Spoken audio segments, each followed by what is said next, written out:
حاضر ہوں اور یہاں سے انشاءاللہ ہم ایک قافلے کی شکل میں چیرنگ کراس جائیں گے اور وہاں اپنی گرفتاری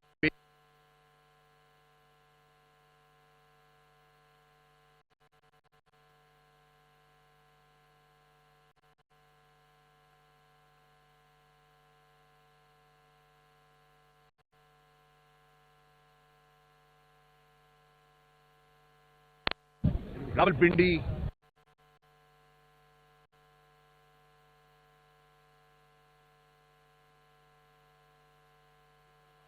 فیصل آباد مختلف شہروں میں اس کا آغاز کیا جا رہا ہے اور اس کا مقصد پرامن احتجاج ہے. اس کا مقصد یہ باور کرانا ہے ان قوت آج آئین کو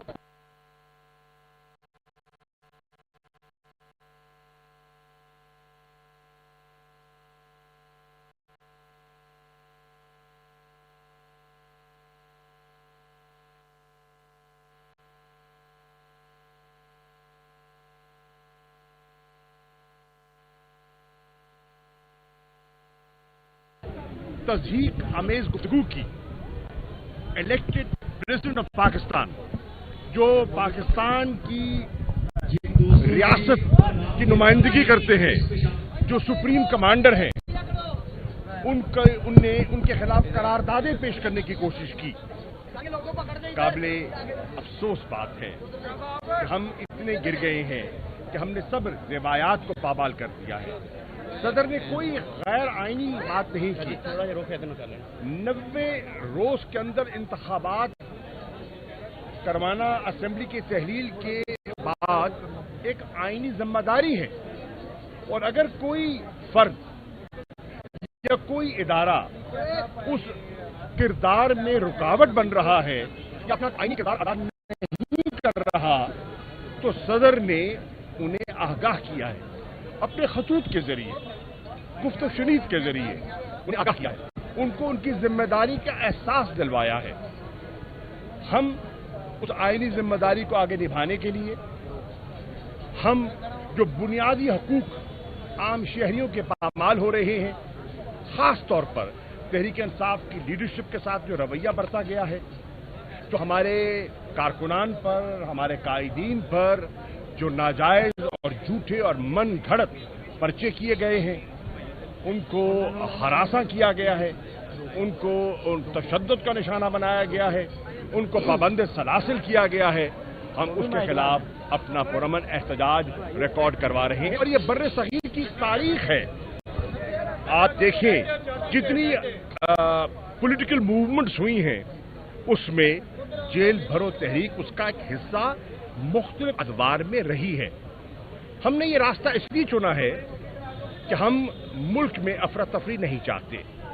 ہم اس معیشت کو مزید نقصان نہیں پہنچانا چاہتے. آپ دیکھ رہے ہیں کہ ان 10 مہینوں میں ملک کے معاشی حالات کس حد تک بگڑ چکے ہیں. بے روزگاری روز بروز بڑھتی جا رہی ہے, صنعت بند ہو رہی ہے. مہنگائی پاکستان کی تاریخ میں نئی حدوں کو چھو رہی ہے. 38.4% آج افراط زر ہے, اور کچھ ماہرین کا خیال ہے کہ جب IMF کے ساتھ جو شرائط طے کی گئی ہیں جو ان کا پورا نفاذ ہوگا تو یہ شاید 40% کو چھو جائے یا اس سے اوپر تجاوز کر جائے. مہنگائی نے کمر توڑ دی ہے.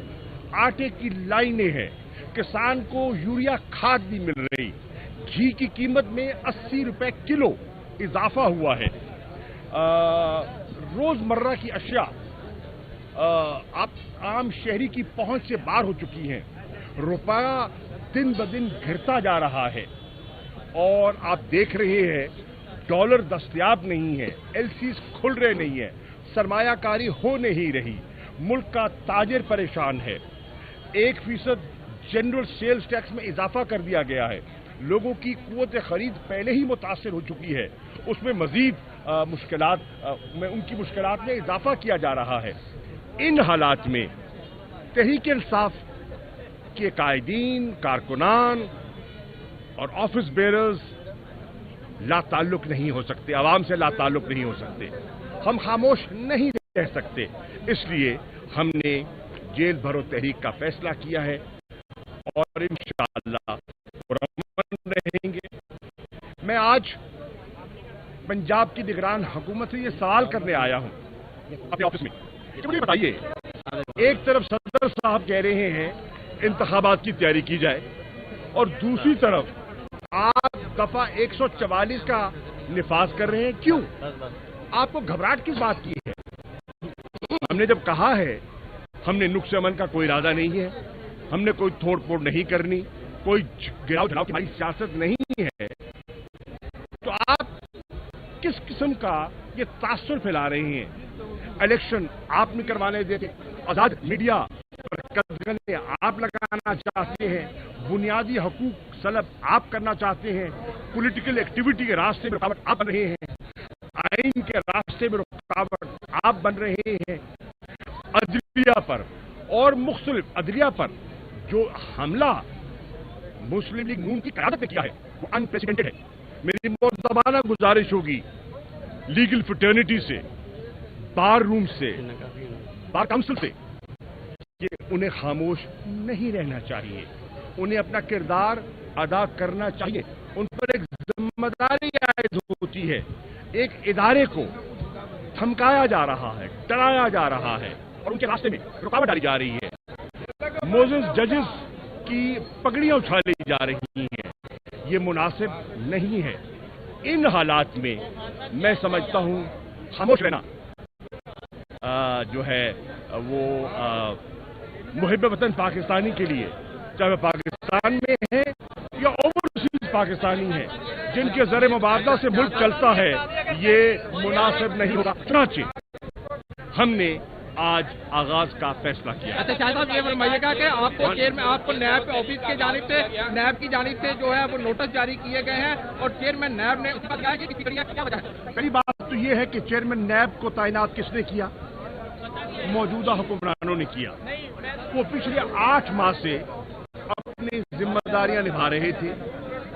عام طور پر تاثر یہی ہے کہ وہ اچھی شہرت کے ایک پولیس آفیسر تھے اور وہ انتقامی سیاست یا انتقام کی نظر نہیں ہونا چاہتے تھے، وہ اپنے ادارے کو متاثر نہیں کرنا چاہتے تھے، وہ پولیٹیکل انجینئرنگ کا حصہ نہیں بننا چاہتے تھے، وہ وچ ہنٹ کا حصہ نہیں بننا چاہتے تھے، ان پر دباؤ تھا، مداخلت تھی اور انہوں نے خود کا اپنی الوداعی خطاب میں تقریر میں انہوں نے کہا کہ میں نہ پریشر برداشت کروں گا نہ انٹرفیئرنس، اور مجھ پر دباؤ ڈالا گیا ہے کہ جھوٹے کیسز بنائے جائیں عمران خان پر، عمران خان کی اہلیہ پر جو خاتون خانہ ہے، ان کا سیاست سے کوئی تعلق نہیں ہے، دینی خاتون ہے، گھر میں رہتی ہے، گھر کی 4 دیواری میں رہتی ہے، پردہ دار بیوی ہیں، انہیں عدالت میں پیش کرنے کو کہا گیا۔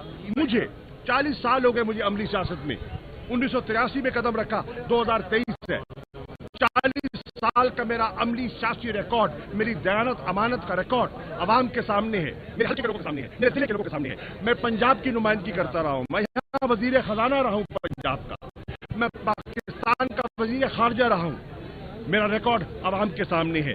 مجھے نوٹس دیا گیا ہے، شرم آنی چاہیے جس نے مجھے نوٹس دیا ہے، اور ہم اس کا سامنا کریں گے۔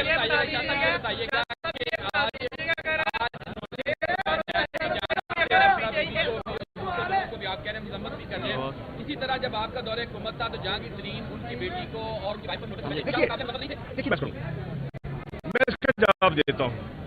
اگر ناجائز من گھڑت کیس پر کسی کو دھرا جائے وہ مناسب نہیں ہے، چاہے وہ ہمارا ہو یا پرایا ہو۔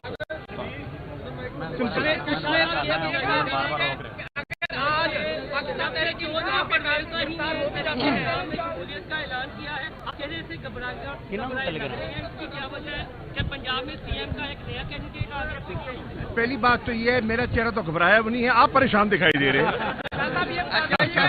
میں تو مسکرا رہا ہوں۔ وہ آئے ہیں، ہم انہیں خوش آمدید کہتے ہیں۔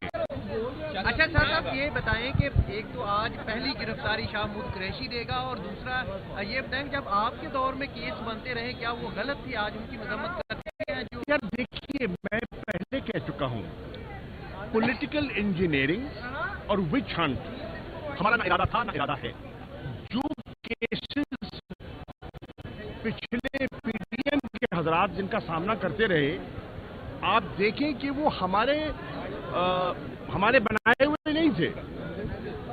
Over whelming majority of those cases یا پیپلز پارٹی نے نون پہ کیے تھے یا نون نے پیپلز پارٹی پہ کیے تھے. یہ پی ڈی ایم کا کارنامہ تھا جس کا وہ جو بھگت رہے تھے, ہمارے کیسز نہیں تھے. آج گرفتاری پہلی آپ نے؟ میں بالکل, میں نے پہلے جب عمران خان صاحب نے اس کا اعلان کیا تھا تو میں نے کہا تھا کہ آئی ول بی دی فرسٹ, اور انہوں نے کہا, عمران خان صاحب نے مجھے کہا کہ آپ پارٹی کے سینئر میرے بعد نمبر 2 ہیں, میں نہیں چاہتا کہ آپ گرفتاری دیں, اور مجھے آپ کی ضرورت ہے.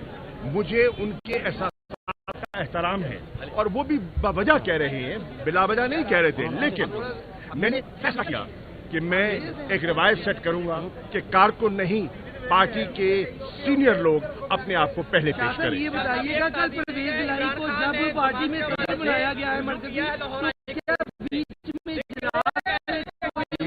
حفاظت بھی کی گئی ہے کہ نہیں کی گئی؟ جو پارٹی کی اندرونی بات ہے وہ پارٹی کے بند کمروں میں بات کی جا سکتی ہے. میں سمجھتا ہوں وہ ہر پارٹی کا حق ہے. عمران خان صاحب ایک ڈیموکریٹک سوچ رکھنے والے آدمی ہیں, وہ سب کی رائے سنتے ہیں, دیتے ہیں. انہوں نے سب کے ویوز لیے, وہ گھر کی بات گھر میں رہے گی, میڈیا پہ نہیں کی جائے گی.